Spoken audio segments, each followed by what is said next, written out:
Howdy, y'all. We're back here on Philosophy as a Way of Life podcast. I'm Josh, your host, and I'm joined today by my good friend Nate Lannon. He's a fellow philosopher. Go ahead and give him a hi, Nate. What's up, guys? Good to see ya.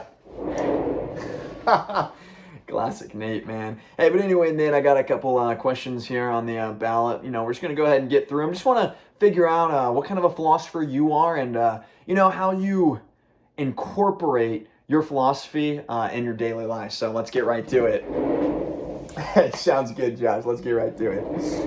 Anyway, first thing on the ballot, Nate, a lot of philosophers spend time and, I just hear this, through the grapevine, but they spend time in reflective meditation and prayer. Tell me, how, in your life, do you spend very much time in reflective meditation, prayer, or anything like that?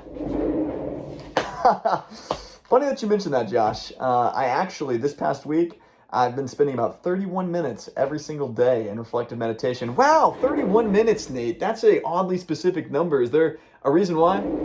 Hey, Josh, I guess 30 minutes just isn't enough for a guy like me. But anyway, man, I feel like what I've really gathered from this 31 minutes a day in reflective meditation is I really use this as an opportunity just to be silent, be in my thoughts, and kind of be more present in my body. One of the things I've been really trying to do recently is be a little bit more healthy, a little bit more agile, increase my mobility a little bit. So I've been using a lot of that time to just stretch, do some core work, really focus on my body instead of just listening to music and just passively going through the motions.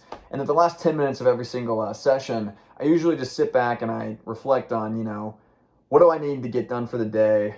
Where am I at? Is there anything I need to do mentally to keep myself in check or anything like that? And it's been a really good experience. I've really enjoyed it. Don't have much else to say about that, but I've been really on top of that one for any viewers who are curious to know that. Yeah, Nate, that's really interesting, man. On top of reflective meditation, a lot of ascetic philosophers believe that it's necessary to exclude pleasure from their lives. It's necessary to, kind of weed out the things that our desire may encourage us to overconsume, you might say. How do you do that in your life? What is the things that you implement to help you just enjoy life a little bit more? Funny that you mentioned that one, Josh. This past week, I actually, a lot of my friends have been excluding meat entirely, but unfortunately for me, I'm an athlete, I have to get the protein in. So instead of excluding meat, I actually excluded processed foods and more specifically processed sugar. And let me tell you, man, my energy levels have felt amazing. It really was not much of a struggle for me. I feel like a lot of the things that we eat are just kind of, bad for you. And I feel like I'm a lot more full. I'm a lot more energetic. And, it kind of sucks that I can't eat donuts whenever I want, man. But let me tell you, it's just one of those things where, in a very pretentious way, makes you feel good. That's how it is. Oh, Nate, maybe I need to lay off the donuts too. Josh, that's how it is. But anyway, Nate, tell me, a lot of monks in East Asia do silent meditation stuff. Tell me about any modified silence you've gone over recently. Oh, Josh, you really nailed the questions today, man. Recently, last past Sunday, I did a modified silence. I only was permitted to speak when spoken to. And fortunately for me, that was not at all. I was silent the whole day. It was a really good experience. I was just kind of in my own thoughts. One thing about me is I talk to myself a lot. And I guess maybe that counts, but, I'm talking to myself, so I'm permitted to talk to myself. I don't know. I'm not going to weed my way around it. But, it was nice. It really was. I really appreciate just kind of being with myself sometimes and being in my own company. That was something I didn't find it wasn't particularly hard. Wow, Nate, would you recommend that for other people? Yeah, probably. I feel like everyone can, use shutting up a little bit, especially me. I got to quit my yapper. But anyway, oh, cool, Nate. Well, on top of that, what about I feel like philosophers, they have an obsession with truth, maybe an existential obsession with truth, you might describe it. Tell me, how where do you think it's okay to lie, and how do you pursue truth telling in your life?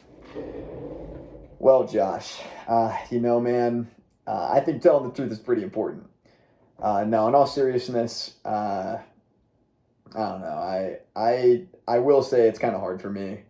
One thing about me is I like going around telling everyone that I'm an anarcho-communist, and I just like to debate capitalism versus communism with those people. But this last week I've really trying to be on more on top of it. I wrote in my daily reflections one day, I was like, I have to go up and clarify to people that I don't actually believe the things I'm telling them. I'm just kind of arguing it for the sake of it.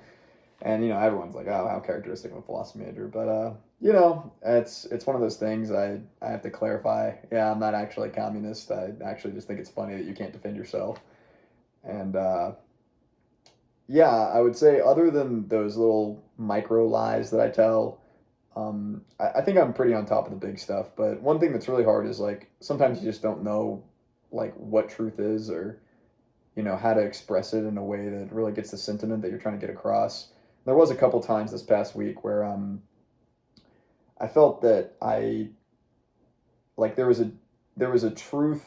There's kind of the truth in words, and then there's the truth in what the feeling or emotion you're trying to get across. And I feel like sometimes when they conflict, you got to choose one over the other. You got to make a prudential decision. And there was a couple times where I said, I really think it's better to get the emotion across, and I'd have to twist the words a little bit. Or just kind of twist like story or like details of a story, kind of like bend them in my favor or not, depending on like what I'm trying to get across. But I think other than that, like pertaining to like factual truth, I think that's pretty easy to align yourself with, and I don't have a very hard time with that. Wow, Nate, how profound! Jordan Peterson would really be proud of you. Yeah, I saw that. It's a second rule, man. It's a pretty big one. But anyway, let's get to the next question, man. Tell me, is there anything that you do? You seem like a disciplined guy. Is there anything that you do to implement like discipline and willpower in your daily life? Oh, is there, Josh?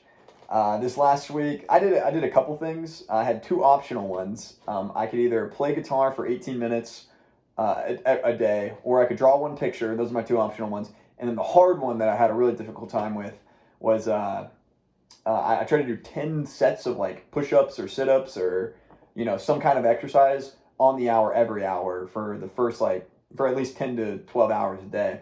And I would say I measured up to that about 60% of the time. It got pretty difficult at some points, and at the end of the day I'd have to like make up for it a little bit. It's one of those hard things. It's like you have to be conscious of it, and it's I feel like maybe I should have set like an alarm in my watch or something like that, but that's definitely something I want to like continue to develop in the future, is just like really be in tune with my body so that I don't know, I can really reap the benefits down the road. I feel like you do 10 push-ups every hour for 100 days, and now you can do 1,000 push-ups. So just a silly little thing that I do. But anyway, wow, Nate. Oh man, I can tell you've been doing those push-ups because you look jacked. Oh, Josh. Oh my gosh, man, you're gonna make me blush on the radio. I know the viewers can't hear anything, even though we're videoing this, but man, you're really gonna make me blush. Yeah, well, anyway, Nate, man, let's keep on getting to it. Tell me, did you learn anything about money this week? Not really, Josh. I'm not gonna lie, I'm not a huge big spender. My biggest expense was food, and admittedly, it varied between like $20, $30 a day. There was 2 days that I kind of exceeded. I went on a date with a girl, I spent like $50. And yeah, I wouldn't say I'm like a chronic online shopper. I'm a pretty frugal guy. I kind of was aware of my spending habits. I budget a little bit, or I try to. I'm not on top of it these days, but man, it was mostly like my biggest expense was just like breakfast, lunch, and dinner, and that's because I'm at school for so long, just trying to get through these readings, man. It's it's halfway through the semester and it's kind of picking up, so I'm just getting through it, man. And money wasn't a big one for this past week for me, but anyway. Oh wow, Nate, that's so cool, man. Money, yeah, a lot of people spend that, so it's cool that you're aware of that and whatever. Anyway, what about internet, video games, anything like that? Back on that, discipline topic of trying to rule out things that, we might consume in a bit of excess. Yeah, Josh, this is the one that's going to get me. You might be surprised to hear this. I watched TV. I watched one episode of Community with my friends the whole week. That was 30 minutes of TV the whole week. I watched no movies. I didn't play any video games. I'm not a big gamer. Ooh, but my phone, man, that's what got me. That's what really got me, man. I was chronically on my phone. I got just for context, maybe your viewers don't want to listen to this or whatever, but I got fired on Wednesday from my job. Kind of a little mix up, I got blamed, whatever. But I just kind of went home, and the financial burdens are kind of weighing on me, and that's my coping mix. I pull up TikTok and just watch it for like 2 hours. I will say throughout the week though, I decreased my daily phone time by about 2.5 hours. I averaged about maybe an hour to an hour and a half every week. I mean every day. But yeah, it was one of those things. Like that's kind of the thing for me. I do think I decreased it dramatically, but it was still it was still up there. So that's definitely something I'm working on. Hey, Nate, that's okay, man. We all got flaws. It's one of those things. But hey, man, keep it up. Thanks, Josh. Hey, but anyway, what about music? You listen to a lot of that? That's what philosophers do. Oh, Josh, I'm not a big music guy. I'm kind of a boring old chap. There were some days I didn't listen to music at all. There was others where I'd like passively listen for 4 or 5 hours. So I was like kind of talking to my friends or something. I've been trying to upgrade my playlist recently, so that was something that I would just kind of like listen to maybe 30 minutes, just kind of passive in the background. Whenever a song that I liked came on, I would add it to one of the playlists. We got Straight Groovin', Smooth Like Whiskey. There's some other good playlists that I got going on. I got Makes the Bacon Go Sizzle. That's a pretty good one. Yeah, I think it's cool. But yeah, I didn't spend like a ton of time listening to music. I feel like it's not a big thing for me. Wow, Nate. Oh my gosh, you must be in your own head all the time. Yeah, man, I talk to myself a lot. It's kind of a thing that I do. People notice that a lot? Yeah, they do. Anyway, daily act of kindness. Oh my gosh, there's a lot of these. Yeah, that wasn't a hard one either. There was 2 days where I had to be a bit more conscious about it, but I don't know. I feel like growing up, I was a big Boy Scout, and leave a place better than you found it. Whenever I'm running, I always pick up some trash if I see it, and if I'm at the beach, I'll put some trash in my pocket and throw it away when I leave. But other than that, I always try to give my friends a kind ear, or just kind of encourage them in their lives, and I don't know. I feel like this one wasn't a particular, like, I had to be really conscious of it kind of one, you know what I mean? I helped, I met with 2 or 3 students outside of Logic Tutoring to help them, and no pay. And yeah, I feel like this one wasn't something where I, like, really had to be conscious of, like, my phone, because, I'm on that. Dude, wow, Nate. Oh my gosh, that's so cool. This could be a long video. Anyway, what about go ahead and give me like your daily reflection on the ascetic lifestyle. And within that, go ahead and tell us about like writing down daily reflections, and go ahead and throw sleep in there because you haven't hit that one. Yeah, man, I hit sleep all the time. I'm on top of that 8 to 9 hours. There was 2 or 3 nights where I got 6 hours of sleep. I felt terrible that day, and I was pretty tired. I will say one thing I've really been trying to fix is the bedtime. Can't really quite get on top of that. It's really difficult for me. I really, one of the willpower things I was trying to do was get off my phone as soon as I get in bed. But there was like 3 days where I just couldn't. But yeah, man. In regards to attention and awareness, I do think that in general, I really try to be attentive to like my daily life and what habits I'm developing in myself. And I really wanted to use this project as an opportunity to like really gain some insight and really kind of figure out what things I need to change. And I think I did a pretty decent job. I think I'm going to continue doing the reflective meditation. It really put me in tune with my body, really made it easier for me to kind of achieve those, physical goals, and really gave me the time and awareness to do that. But not only that, it was also just good to just kind of sit in my own thoughts for 10 minutes, even though I'm usually up there.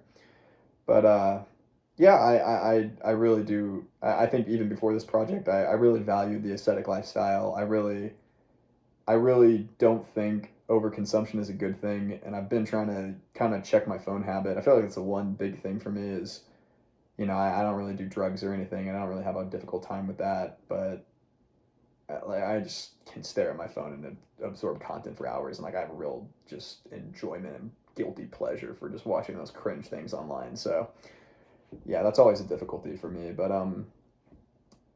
you know, I think this project did kind of deepen my appreciation for aesthetic values and whatnot. I think I'm getting kind of extreme with it next year, and I'm going to my MBA, and I'd really like to start internalizing these things a lot and living a more minimalistic lifestyle, and kind of becoming a little bit more hyper efficient, kind of like planning out my just daily routine and just sticking to it really rigorously. I think that would make me a really formidable person. But beyond that, I think that it would really empower me to live a more ethical lifestyle. And I think that's a really good thing to do. Wow, Nate. Speaking of ethics, I hear you're in that class right now. Want to go ahead and unpack how that class informs your, yeah. Oh, yeah. Interesting that you mentioned that, man. I do think I was really excited to take this class because I think I've spent the last 3 or 4 years in the philosophy major just kind of trying to pick up some skills, I guess, or a little bit more knowledge of like morals and metaphysics, because I really do think that the one thing that people should be concerned with is living a moral life. And when people aren't concerned with that, it just really makes me skeptical of them. It really kind of rubs me the wrong way. So, um, I think that the way that this kind of like everything I've been talking about, the discipline, the aesthetic lifestyle, and everything, I think the way that it relates to ethics, it just makes you more morally conscious of what you're doing, kind of gets you in the zone to like reflect on these things and really figure out like how valuable they are in a moral sense. And I think that's something that everybody should do. I I think that's something that's kind of lacking in our world, and has been always.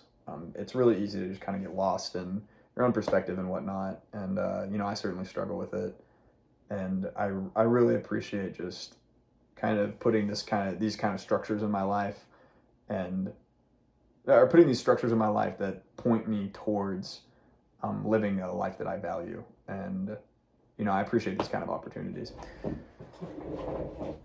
Oh my God, Nate, that's so cool. You said so many words. You want to give it? So it seems like you did a project this week. Oh my God, you got me, Josh. That's crazy. Yeah, I did do a project this week. Oh well, go ahead and give us a post project reflection. Um, I've fallen off a little bit. I'm not gonna lie. The meditation has just kind of decreased a little bit. I'm still relatively on top of the whatchamacallit, like the physical, kind of improving my body. I didn't mention this, but I have a lot of injuries, and I'm trying to get a healthy body again so I can do things and have a good time, maybe with my kids or whatnot. But I don't know. I really like the 18 minutes of guitar. That was a really good reflection and kind of daily willpower thing, and I think I learned a lot of new skills. And the one drawing a day was also a cute one.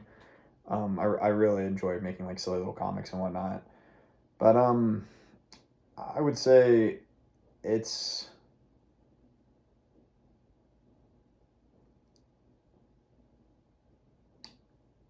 I I have noticed that I'm kind of living a little bit less of like a morally conscious life, and that's kind of really making me want to revisit some of these things and kind of internalize them a little bit harder, because I once again I do think living a moral life is paramount to everybody's priorities, or anybody's priorities for that matter. But yeah, I think that's all I really have to say about that. If anyone was going to assign me a grade for this, I'd say if it was like effort, like how much effort did you put in the project, I obviously deserve an A. If the project would, not that you care, Josh. Oh, Nate, no, I know how you get. Go ahead and go off. Your professor's probably going to listen to this. Yeah, but anyway, I would say like, once again, effort A. Checking off the items on the list,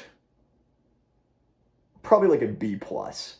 The daily willpower thing, I was like 60% of the time I was on top of it.